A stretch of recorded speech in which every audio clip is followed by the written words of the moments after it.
Iya. Halo, selamat siang Pak Ami. Iya.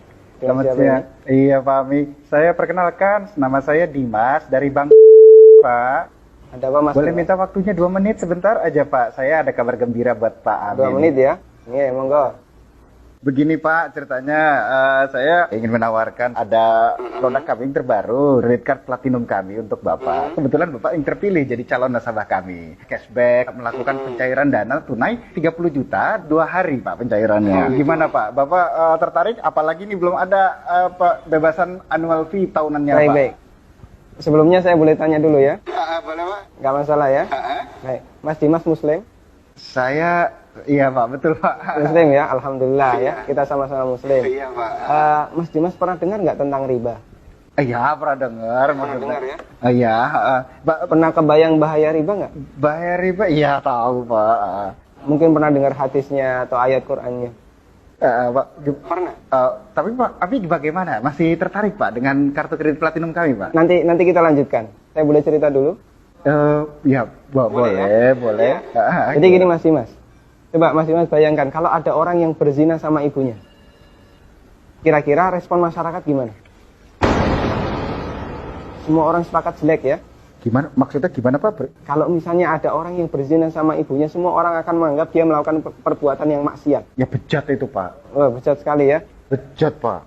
Baik, kita sama-sama sepakat untuk itu. Iya. Begini, Nabi SAW menyebut bahwasanya riba itu ada 73 pintu. Pintu yang paling ringan, kata Nabi SAW, dosa riba itu seperti berzina sama ibunya. Mas. Itu nilai dosa riba yang paling ringan. Coba kalau Anda tadi tawarkan 30 juta, itu berapa nilai ribanya? Ya, tapi kan... Saya lanjutkan boleh? Iya. Ya, kita lanjutkan dulu ya. Iya. Saya sebutkan, ini ada beberapa fase kehidupan manusia. Orang yang makan riba semuanya mendapatkan azab dari Allah.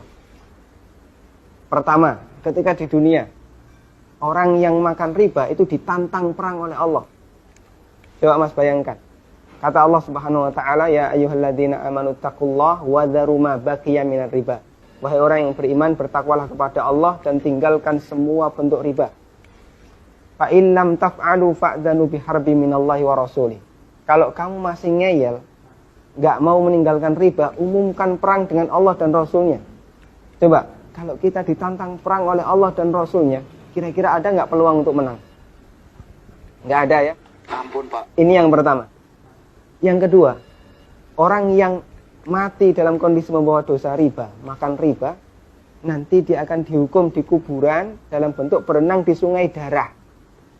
Masya Allah, berenang di sungai darah. Kata Nabi SAW, beliau pernah menceritakan mimpinya, dan mimpi beliau itu wahyu. Nabi SAW pernah melihat ada orang yang berenang di sungai darah, kemudian di tepi sungai ada orang yang membawa batu. Setiap orang ini berenang menepi, dilempari batu ke mulutnya, kemudian balik ke tengah. Ini yang kedua. Di alam kubur, dia mendapatkan azab berupa berenang di sungai darah. Yang ketiga. Masih ada yang ketiga Pak? Iya. Siap mendengar? Masih sanggup mendengarkan? Iya Pak. Iya, tapi saya lanjutkan ya. Iya Pak. Yang ketiga, ketika orang ini dibangkitkan oleh Allah dari alam kubur, dia dibangkitkan dalam kondisi sempoyongan, Mas. Allah Subhanahu wa taala bercerita, alladzina ya'kuluna riba la yaqumuna illa kama yaqumul ladzi yatakhabbathu syaitan minal mas. Orang yang makan riba, mereka akan dibangkitkan pada hari kiamat dalam kondisi sempoyongan seperti orang yang kerasukan. Iya Pak. Artinya yang lain berjalan normal, dia sendiri sempoyongan. Menyakitkan. Kemudian yang keempat, tadi sebelum hisab ya, ketika dia dibangkitkan sebelum hisab, dia sudah disiksa.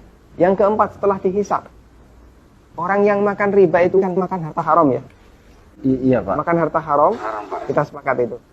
Kalau kemudian daging kita tumbuh dari sesuatu yang haram, berhak nggak dapat surga? Enggak Pak. Layak nggak dapat surga? Enggak Pak. Sementara tempat di akhirat cuma ada 2 pilihan. Kalau nggak surga, neraka Pak. maka kata Nabi SAW, kullu lahmin nabata bin suhtin, setiap daging yang tumbuh dari sesuatu yang haram, kata beliau, annar aulabi. Iya Pak. Neraka lebih layak baginya. Coba Mas Dimas bisa perhatikan, dalam 4 fase kehidupan orang yang makan riba itu semuanya sengsara. Ketika masih hidup di dunia, dia ditantang perang oleh Allah. Ketika mati, dia berenang di sungai darah. Iya Pak. ketika dibangkitkan dalam kondisi sempoyongan, setelah hisab dia ditempatkan di neraka. Iya Pak. Masya Allah. Masih ada tawaran yang lain? Ampun Pak. Masih dilanjutkan?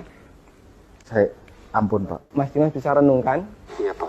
beberapa poin yang tadi saya sampaikan. Iya Pak. Nanti kalau misalnya ada sesuatu yang belum jelas, tidak masalah, hubungi saya lagi. Iya Pak. Kita akan lanjutkan diskusi tentang riba. Iya Pak. Bisa? Bisa Pak. Ya, terima kasih ya. Assalamualaikum. Waalaikumsalam.